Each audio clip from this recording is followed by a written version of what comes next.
Hi friends, ಎಲ್ಲರಿಗೂ ನಮಸ್ತೆ. ದುರ್ಗಾ ವಿಶ್ವ ಲಾಗ್ಗೆ ನಿಮ್ಮೆಲ್ಲರಿಗೂ ಸ್ವಾಗತ. ಎಲ್ಲರೂ ಹೇಗಿದ್ದೀರಿ? ಎಲ್ಲರೂ ಚೆನ್ನಾಗಿದ್ದೀರಿ ಅಂತ ಭಾವಿಸ್ತಾ ಇವತ್ತಿನ ವಿಡಿಯೋ ಸ್ಟಾರ್ಟ್ ಮಾಡ್ತಾಯಿದ್ದೀನಿ. ಇವತ್ತಿನ ವಿಡಿಯೋ ಬಂದು ಕನ್ನಡ ರಾಜ್ಯೋತ್ಸವದ ವಿಡಿಯೋ ಆಗಿರುತ್ತೆ. ಇದು ಬಂದು ಶನಿವಾರದ ವಿಡಿಯೋ ಆಗಿರುತ್ತೆ. ಶನಿವಾರದ ವಿಡಿಯೋ ಸ್ವಲ್ಪ ಲೇಟಾಗಿ ಅಪ್ಲೋಡ್ ಮಾಡ್ತಾಯಿದ್ದೀನಿ, ಯಾಕಂದರೆ ತುಳಸಿ ಹಬ್ಬ ಇದ್ದರಿಂದ ತುಳಸಿ ಹಬ್ಬದ ಲಾಗ್ ನೆನ್ನೆ ಹಾಕಿದ್ದೆ. ಇವತ್ತು ಕನ್ನಡ ರಾಜ್ಯೋತ್ಸವದ ವಿಡಿಯೋನ ಹಾಕ್ತಾಯಿದ್ದೀನಿ. ಅಂದರೆ ಸ್ಕೂಲಲ್ಲಿ ಪೇರೆಂಟ್ಸ್ ಟೀಚರ್ಸ್ ಮೀಟಿಂಗ್ ಇತ್ತು ಫ್ರೆಂಡ್ಸ್ ಶನಿವಾರ. ಆದ್ದರಿಂದ ನಮ್ಮ ಮನೆಯವರು, ನಾನು, ಮಕ್ಕಳು ಎಲ್ಲರೂ ಕೂಡ ಸ್ಕೂಲ್ ಹತ್ರ ಹೋಗಿದ್ವಿ. ಸ್ಕೂಲ್ ಹತ್ರ ಹೋಗೋಕ್ಕೂ ಮೊದಲು ಮನೆಯಲ್ಲೆಲ್ಲ ಕೆಲಸ ಮಾಡಿ ಹೋಗಿದ್ದೆ. ಬಾಗಿಲೆಲ್ಲ ತೊಳೆದು ಒಂದು ಪುಟ್ಟದ ರಂಗೋಲಿ, ಬಾತ್ಕೊಳ್ಳೋದು ರಂಗೋಲಿ ಹಾಕ್ಕೊಂಡಿದ್ದೀನಿ. ಮನೆಯೆಲ್ಲ ಕ್ಲೀನ್ ಮಾಡಿ ಎಲ್ಲ ಕೆಲಸ ಮುಗಿಸೇ ನಾವೇನಿದ್ರು ಆಚೆ ಹೋಗೋದು. ಮನೆಗೆ ಈ ರೀತಿ ಒಂದು ರಂಗೋಲಿಯನ್ನು ಹಾಕ್ತಿದ್ರೆ ಒಂಥರ ಕಳೆ ಮನೆಗೆ, ಬಾಗಿಲಲ್ಲಿ ರಂಗೋಲಿ ಅಂತ ಬಿಟ್ಟರೆ. ಅಂದರೆ ಸ್ವಲ್ಪ ವೈಟ್ ಪೇಂಟ್ ಇರೋದ್ರಿಂದ ರಂಗೋಲಿ ಸ್ವಲ್ಪ ಮಂಕಾಗಿ ಕಾಣ್ತಿದೆ. ಹಾಗೆ ನಾಷ್ಟಕ್ಕೆ ಉಪ್ಪಿಟ್ಟು ಮಾಡ್ಕೊಂಡಿದ್ದೀನಿ. ಅಂದರೆ ಸಬ್ಬಸಿಗೆ ಸೊಪ್ಪು, ಕೊತ್ತಂಬರಿ ಸೊಪ್ಪು ಎಲ್ಲ ಹಾಕಿ ಉಪ್ಪಿಟ್ಟು ಮಾಡ್ಕೊಂಡಿದ್ದೀನಿ. ಸಬ್ಬಸಿಗೆ ಸೊಪ್ಪು ಹಾಕಿ ತೆಳ್ಳಗೆ ಈ ರೀತಿ ಉಪ್ಪಿಟ್ಟು ಮಾಡಿದ್ರೆ ತುಂಬಾ ಚೆನ್ನಾಗಿರುತ್ತೆ. ಗಟ್ಟಿ ಮಾಡ್ಕೊಂಬಾರ್ದು, ತೆಳ್ಳಗೆ ಮಾಡ್ಕೊಬೇಕು. ಯಾವುದೇ ತರಕಾರಿ ಹಾಕ್ಕೊಂಡಿಲ್ಲ, ಪ್ಲೇನಾಗೇ ಮಾಡ್ಕೊಂಡಿದ್ದೀನಿ. ಸ್ವಲ್ಪ ಈರುಳ್ಳಿ ಎಲ್ಲ ಕಡಿಮೆನೇ ಹಾಕ್ಕೊಂಡು ಮಾಡ್ಕೊಂಡಿದ್ದೀನಿ. ತುಂಬಾ ಚೆನ್ನಾಗಿ ಸಾಫ್ಟಾಗಿ ತುಂಬಾ ಚೆನ್ನಾಗಿರುತ್ತೆ. ಮಕ್ಳಿಗೂ ಕೂಡ ಇಷ್ಟ ಆಗುತ್ತೆ. ಉಪ್ಪಿಟ್ಟು ಮಾಡಿಬಿಟ್ಟು ಉಪ್ಪಿಟ್ಟು ತಿಂದು ಮಕ್ಳಿಗೆಲ್ಲ ಹಾಕ್ಕೊಟ್ಟು ಸ್ಕೂಲ್ ಹತ್ರ ಹೋದ್ವಿ ಫ್ರೆಂಡ್ಸ್. ಇವತ್ತು ಗಾಡಿಲೇ ನಮ್ಮ ಮನೆಯಿಂದ ಒಂದು 7-8 ಕಿಲೋಮೀಟ್ರ್ ಆಗುತ್ತೆ ಸ್ಕೂಲು, ಸ್ವಲ್ಪ ಹತ್ರನೇ ಇದೆ. ಆದರೂ ಗಾಡೀಲಿ ಹೋಗಿದ್ವಿ ಸ್ಕೂಲ್ಗೆ. ನಮ್ಮ ಮನೆಯವರು, ನಾವು, ಮಕ್ಕಳೆಲ್ಲ ಹೋಗಿದ್ವಿ. ಪೇರೆಂಟ್ಸ್ ಟೀಚರ್ ಮೀಟಿಂಗ್ ಇದ್ದಾಗ ಹೋಗಲೇಬೇಕು.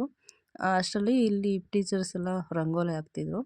ಕನ್ನಡ ರಾಜ್ಯೋತ್ಸವ ಶುಭಾಶಯಗಳು ಅಂತ ಬರೆದು ಕರ್ನಾಟಕದ ಮ್ಯಾಪೆಲ್ಲ ಬರೆದು ಕಲರೆಲ್ಲ ಮಾಡ್ತಾಯಿದ್ರು. ತುಂಬ ಚೆನ್ನಾಗಿ ಮಾಡ್ತಾಯಿದ್ರು. ಸ್ವಲ್ಪ ಒಳಗಡೆ ಬಂದ್ವಿ. ಇಲ್ಲೂ ಕೂಡ ಭಾರತಾಂಬೆದು, ಕನ್ನಡಾಂಬೆದು ಫೋಟೋ ಎಲ್ಲ ಇಟ್ಟು ಪೂಜೆ ಎಲ್ಲ ಮಾಡಿದರು. ಕನ್ನಡ ರಾಜ್ಯೋತ್ಸವ ಇದರಿಂದ. ಇಲ್ಲಿ ಒಳಗಡೆ ಮೇಲೆ ಕಾಣ್ತಾ ಇರೋವಂಥ ದೇವರು ಸರಸ್ವತಿ. ಯಾವಾಗೂ ಇಲ್ಲಿ ಪೂಜೆ ಇದ್ದೇ ಇರುತ್ತೆ. ಸ್ಕೂಲೆಲ್ಲ ಇದು ಒಂಥರ ದೇವಸ್ಥಾನದ ಥರ ತುಂಬಾ ಚೆನ್ನಾಗಿರುತ್ತೆ. ಒಳಗಡೆ ಬಂದರೆ ಸಾಕು ಒಂಥರ ಏನೋ ಖುಷಿಯಾಗುತ್ತೆ ಫ್ರೆಂಡ್ಸ್. ತುಂಬ ದೊಡ್ಡ ಸ್ಕೂಲು. ಯಾವಾಗೂ ಪೂಜೆ ದೀಪ ಉರಿತಾನೆ ಇರುತ್ತೆ ಇಲ್ಲಿ. ನಾನು ಬಂದಾಗೆಲ್ಲ ಅಬ್ಸರ್ವ್ ಮಾಡ್ತೀನಿ. ಇದು ನಾನು 3ನೇ ಸಾರಿ ಸ್ಕೂಲ್ಗೆ ಬರ್ತಾ ಇರೋದು. ಮಕ್ಕಳನ್ನೆಲ್ಲ ನಮ್ಮ ಮನೆಯವ್ರು ನಿಲ್ಲಿಸಿ ಫೋಟೋ ಎಲ್ಲ ತಕ್ಕೋತಾ ಇದ್ದಾರೆ.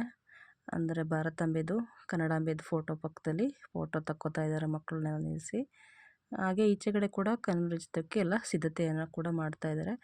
ಮತ್ತು ಪೇರೆಂಟ್ಸ್ ಮೀಟಿಂಗ್ ಇದ್ದಿದ್ದರಿಂದ ನಾವು ಮೇಲ್ಗಡೆ ಬಂದು ಕ್ಲಾಸಿಗೆ ಬಂದ್ವಿ. ಕ್ಲಾಸು, ಸ್ಕೂಲು ಎಲ್ಲ ತುಂಬ ಅಚ್ಚುಕಟ್ಟಾಗಿ ತುಂಬಾ ಚೆನ್ನಾಗಿ ನಿಭಾಯಿಸಿದ್ದಾರೆ.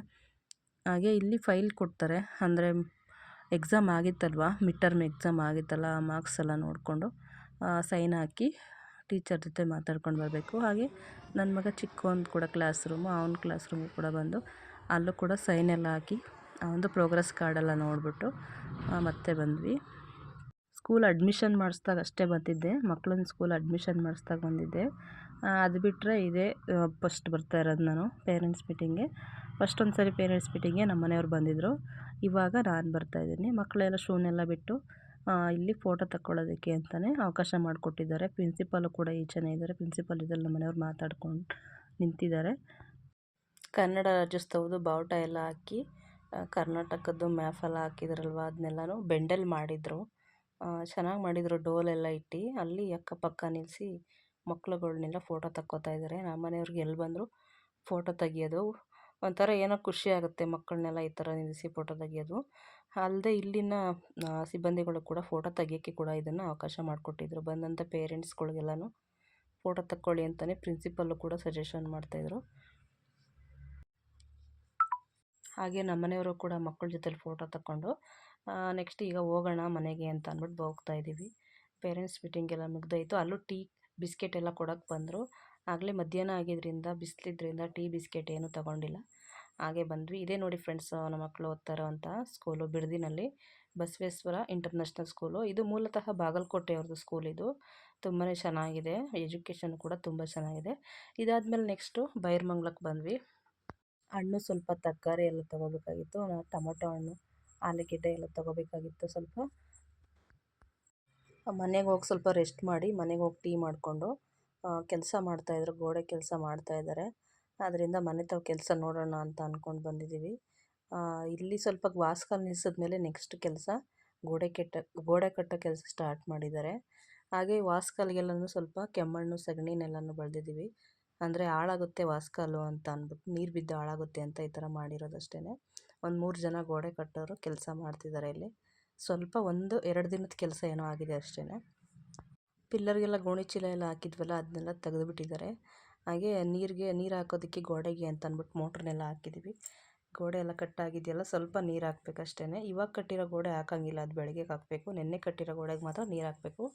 ಹಾಗೆ ನಾನು ಹೇಳಿದ್ನಲ್ಲ ಮೊದಲೇ, ವಾಸ್ಕಲ್ ನಿಲ್ಲಿಸಿದ್ಮೇಲೆ ನೆಕ್ಸ್ಟ್ ವ್ಲಾಗ್ ಇದೆ ಮಾಡ್ತಿರೋದು, ಮನೆ ಕೆಲಸದ ವೀಡಿಯೋ ತೋರಿಸ್ತಾ ಇರೋದು. ನಾನೇ ಸ್ವಲ್ಪ ಸೆಗಣಿ ಮತ್ತು ಕೆಮ್ಮಣ್ಣನ್ನೆಲ್ಲನೂ ಹಾಕಿದ್ದೀನಿ. ಈ ಥರ ಹಾಕ್ಬೇಕಂತೆ ವಾಸ್ಕಲ್ಗೆಲ್ಲನೂ. ವಾಸ್ಕಲ್ ಹಾಳಾಗಲ್ಲ ಅಂತ ಹೇಳ್ತಾರೆ. ಆದ್ದರಿಂದ ಈ ಥರ ಹಾಕ್ಬಿಟ್ಟು ಒಂದು ಟಾರ್ಪಲ್ ಹಾಕಿದ್ದೀವಿ ಮೇಲೆ. ಜಾಸ್ತಿ ಬಿಸಿಲು ಮಳೆಗೆಲ್ಲ ನೆಂದು ಹಾಳಾಗುತ್ತೆ ಅಂತ ಅಂದ್ಬಿಟ್ಟು ಟಾರ್ಪಲ್ ಹಾಕಿದ್ದೀವಿ. ಹಾಗೆ ಗೋಡೆ ಕೂಡ ಸ್ವಲ್ಪ ಕಟ್ಟಿದ್ದಾರೆ, ಅಂದರೆ ಒಂದು ಸೈಡ್ ಮಾತ್ರ ಕಟ್ಟಿದ್ದಾರೆ. ಅಂದರೆ ಈ 3 ಜನ ಅಷ್ಟೇ ಕೆಲಸ ಮಾಡ್ತಿರೋದು. ಆದ್ದರಿಂದ ಒಂದು 4-5 ಜನ ಕೆಲಸ ಮಾಡಿದ್ರೆ ಬೇಗ ಆಗುತ್ತೆ. ಒಂದು 3 ಜನ ಕೆಲಸ ಮಾಡ್ತಿರೋದು, ಆದ್ದರಿಂದ ಸ್ವಲ್ಪ ಕೆಲಸ ಅಷ್ಟೇ ಆಗಿದೆ. ತುಂಬಾ ನೀಟಾಗಿ ಚೆನ್ನಾಗಿ ಕಟ್ಕೊಡ್ತಾರೆ, ಗೋಡೆ ಎಲ್ಲನೂ ಚೆನ್ನಾಗಿ ಕಟ್ತಾರೆ. ನಮ್ಮ ತೊಟ್ಟಿ ಕಟ್ಟಬೇಕಾದ್ರೆ ಇವರೇ ನಮ್ಮ ತೊಟ್ಟಿ ಕಟ್ಕೊಟ್ಟಿದ್ರು, ಅಂದರೆ ನೀರಿನ ಸೊಪ್ಪು ಕಟ್ಕೊಟ್ಟಿದ್ರು. ಆವಾಗ ನೋಡಿದ್ವಿ ಎಲ್ಲ ಕೆಲಸ ಮಾಡ್ತಿದ್ರು, ಗೋಡೆನೆಲ್ಲ ನೀಟಾಗಿ ಕಟ್ತಿದ್ರು. ಆದ್ದರಿಂದ ನೀವೇ ಬಂದು ಕಟ್ಕೊಡಿ ಅಂತ ಕೇಳಿದ್ದಕ್ಕೆ ಇವರೇ ಬಂದು ಕಟ್ಕೊಡ್ತಾರೆ, ಚೆನ್ನಾಗಿ ಮಾಡಿಕೊಡ್ತಾರೆ ಕೆಲಸ ಅಂತೂ. ಆ ಗೋಡೆ ಕಟ್ಟೋದಕ್ಕೆ, ನಮ್ಮನೆ ಗೋಡೆ ಕಟ್ಟೋದಕ್ಕೆ ಅಂತೂ ಫುಲ್ ಇವ್ರಿಗೆ ಹೇಳಿರೋದು ನಾವು. ಮನೆ ಕೆಲಸ ಮಾಡೋರಿಗೆ ಊಟ ಒಪ್ಕೊಂಡಿಲ್ಲ ನಾವು, ಅಂದರೆ ನಮ್ಮ ಮನೆ ಸ್ವಲ್ಪ ದೂರ ಇದೆ. ಅಂದರೆ ನಾವಿರೋ ಮನೆಗೂ ಕಟ್ತಿರೋ ಮನೆಗೂ ತುಂಬಾ ದೂರ ಇದೆ, ಒಂದು 7 ಕಿಲೋಮೀಟ್ರ್ ದೂರ ಇದೆ. ಡೈಲಿ ತಂದು ಕೊಡೋದಕ್ಕೆ ಆಗಲ್ಲ ಅಂತ ಅಂದ್ಬಿಟ್ಟು ಟೀ ಮಾತ್ರ ಮಾಡಿಕೊಡ್ತೀವಿ. ಟೀ ಆದರೆ ಎಲ್ಲಾದರೂ ಆಚೆಗಡೆ ಹೋದಾಗ ಅಂಗಡಿಗಳಲ್ಲಿ ಪಪ್ಸು, ಅದು ಬಾಳೆಹಣ್ಣು, ಜ್ಯೂಸ್ ಈ ಥರ ಎಲ್ಲ ತಂದು ಕೊಡ್ತೀವಿ ಅಷ್ಟೇ. ಊಟ ಮಾತ್ರ ಕೊಡೋಕ್ಕಾಗಲ್ಲ, ಅಂದರೆ ಊಟ ದೂರ ಇದೆ. ನಮ್ಮ ಮನೆ ಬಾಡಿಗೆ ಮನೆ ದೂರ ಇದೆ. ಹಾಗೆ ನಮ್ಮ ಕಟ್ತಿರೋ ಮನೆ ಕೂಡ ದೂರ ಇದೆ. ಒಂದೇ ಊರಲ್ಲಿದ್ದರೆ ಮಾಡಿಕೊಡ್ಬೋದು, ಆದರೆ ದೂರ ಇರೋದ್ರಿಂದ ಡೈಲಿ ಓಡಾಡೋಕ್ಕಾಗಲ್ಲ ಅಂತ ಅಂದ್ಬಿಟ್ಟು ಊಟ ಒಪ್ಕೊಂಡಿಲ್ಲ. ಟೀ ಮಾತ್ರ ಮಾಡಿಕೊಡ್ತೀವಿ. ಟೀ 2 ಸರಿ ಇಲ್ಲ ಅಂದ್ರೆ 3 ಸರಿ ಕೂಡ ಮಾಡಿಕೊಡ್ತೀವಿ. ಆದರೆ ತಿಂಡಿ ಎಲ್ಲ ಕೊಡಿಸ್ತಿರ್ತೀವಿ, ಆಗಾಗ ಜ್ಯೂಸು ಎಲ್ಲ ಕೊಡಿಸ್ತಾ ಇರ್ತೀವಿ. ನೆಕ್ಸ್ಟು ಕೆಲಸದವರೆಲ್ಲ ಸಂಜೆ ಆಗಿತ್ತು, ಆಲ್ರೆಡಿ ಕೆಲಸದವರೆಲ್ಲ ಹೋದರು. ನಾವು ಸ್ವಲ್ಪ ಇಲ್ಲೆಲ್ಲ ಕೆಲಸ ಎಲ್ಲ ನೋಡಿಕೊಂಡು ಐಟಮ್ಸ್ ಎಲ್ಲ ಇರುತ್ತಲ್ಲ, ಅಂದರೆ ಅವ್ರು ಬಳಸಿರೋವಂಥ ಸಾಮಾನುಗಳು, ಅಂದರೆ ಸಂಖ್ಯೆ, ಹಾಗೆ ಕರಣೆ, ಈ ಥರ ಎಲ್ಲ ಬಳಸಿರ್ತಾರಲ್ಲ ಬಾಣಲಿಗಳೆಲ್ಲ, ಅದನ್ನೆಲ್ಲನೂ ಎತ್ತಿಟ್ಬಿಡ್ತೀವಿ. ಎತ್ತಿಟ್ಬಿಟ್ಟು ಮನೆ ಕಡೆ ಬಂದು ಅಡುಗೆ ಮಾಡಿದ್ದೀನಿ ಫ್ರೆಂಡ್ಸ್. ಬೆಳಗ್ಗೆ ಉಪ್ಪಿಟ್ಟು ಮಾಡಿದ್ದು ಅಷ್ಟೇ ಇವತ್ತು. ಮಧ್ಯಾಹ್ನ ಊಟನೇ ಮಾಡಿರಲಿಲ್ಲ. ಆದ್ದರಿಂದ ಮೊಳಕೆ ಕಾಳಿತ್ತು, ಮೊಳಕೆ ಹುಳ್ಳಿಕಾಳನ್ನು ನೆನೆಸಿದ್ದೆ. ಹುಳ್ಳಿಕಾಳು ನೆನೆಸಿ ಮೊಳಕೆ ಕಟ್ಟಿದ್ದೆ.